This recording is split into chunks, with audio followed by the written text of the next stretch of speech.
Hello everyone, সবাইকে জানাই good morning. সবাই কেমন আছো? আশা করি সবাই ভালো আছো। আর আমি কিন্তু ভালো নেই, আমার কথা যদি বলো, কারণ শরীরটা দুদিন ধরে ভীষণই খারাপ, সেই জন্য তোমাদের সাথে কোনো ভিডিও শেয়ার করতে পারছি না।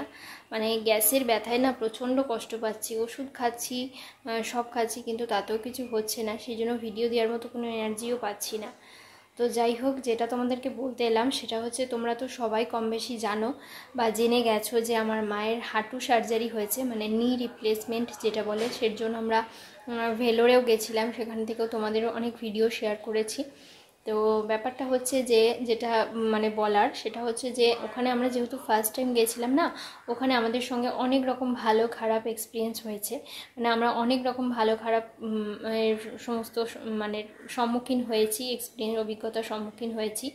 তো তোমাদেরকে বলবো, যারা ফার্স্ট টাইম ভেলোর যাচ্ছ বা ভেলোর যাবে বলে ঠিক করে রেখেছো, তো তাদের জন্য ভাবছি যে আমি আর তোমাদের দাদা, মানে আমার হাজব্যান্ড, একটা ভিডিও শেয়ার করব, যে ভিডিওটা করলে হয়তো তোমাদের একটু হলেও উপকার হবে।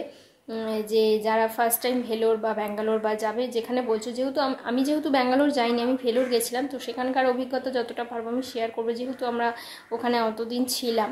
তো সেইটার ব্যাপার নিয়ে আমি একটা ভাবছি ভিডিও করব। তো তোমরা যদি আমাদের সেই এক্সপিরিয়েন্স জানতে চাও, তো অবশ্যই তোমরা কমেন্ট করে জানিও, খুব তাড়াতাড়ি সেই নিয়ে একটা ভিডিও করব। অবশ্যই তোমাদের কমেন্ট চাই, কমেন্ট বক্সে তোমরা আমাদেরকে জানাও। আমাদের সঙ্গে অনেক রকম মানে এক্সপিরিয়েন্স আমরা করেছি ওখানে গিয়ে, খাওয়া দাওয়া, লাইফস্টাইল, ওখানকার কোনটা করলে ভালো হবে, কোনটা না করলে ভালো হবে, কোনোটা হয়তো করেও ফেলেছি, সেটা না করলে ভালোই হতো, মানে এরকম কিছু কিছু খারাপ এক্সপিরিয়েন্সও হয়েছে, বুঝতে পারিনি।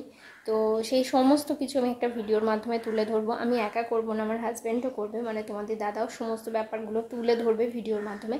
তো সেই টাইপের একটা ভিডিও আমি তো ভাবছি তোমাদের সঙ্গে শেয়ার করব খুব তাড়াতাড়ি। তো তোমরা অবশ্যই কমেন্ট করো যে এই ভিডিওটা তোমরা জানতে চাও কি না, তাহলে সেই নিয়ে ভিডিও আসবে খুব তাড়াতাড়ি আমার ইউটিউব চ্যানেলে। তো চলো, সবাইকে এটাই বলতে এলাম। আর সবাইকে বলবো যে মায়ের জন্য প্রে করো, মা সুস্থ হয়ে যায় যেন, কারণ মা এখনও পুরোপুরি সুস্থ হয়ে উঠতে পারছে না। মা হাঁটতে পারছে ঠিকই, কিন্তু একটু লেগে গেলেই মা খুবই কষ্ট পাচ্ছে। কালকেও রাতে মা ফোন করে বলছিল যে মায়ের একটু হাঁটুতে লেগে গেছে। যেহেতু এখনও অপারেশানটা বেশি দিন হলো হয়নি, ওই জন্য মানে আজকে সেলাই কাটবে, 15 দিন মতো আজকে হিসাব মতো ধরা। তো আজকে সেলাই কাটার দিন, দেখা যাক মা কবে সুস্থ হয়। সত্যি এবছর পুজোটাও কোনো আনন্দ নেই, কিচ্ছু নেই, ভালো লাগছে না গো। তো প্রে করো, আর মা দুর্গার কাছে আমারও এটাই প্রার্থনা, যাতে মাকে খুব তাড়াতাড়ি সুস্থ করে দেয়। মা তো সবার মা, তাই না? মায়েদের কিছু হলে খুব কষ্ট গো। যাই হোক, সবাই ভালো থেকো, সুস্থ থেকো। আর অবশ্যই তোমরা কমেন্ট করে ব্যাপারটা জানিও, তোমরা ওই টাইপের ভিডিও দেখতে চাও কি না। আমাদের অভিজ্ঞতা, এক্সপিরিয়েন্স সব কিছুই তোমাদের সঙ্গে ভিডিওর মাধ্যমে তুলে ধরবো। তো চলো, সবাই ভালো থেকো, সুস্থ থেকো, টাটা।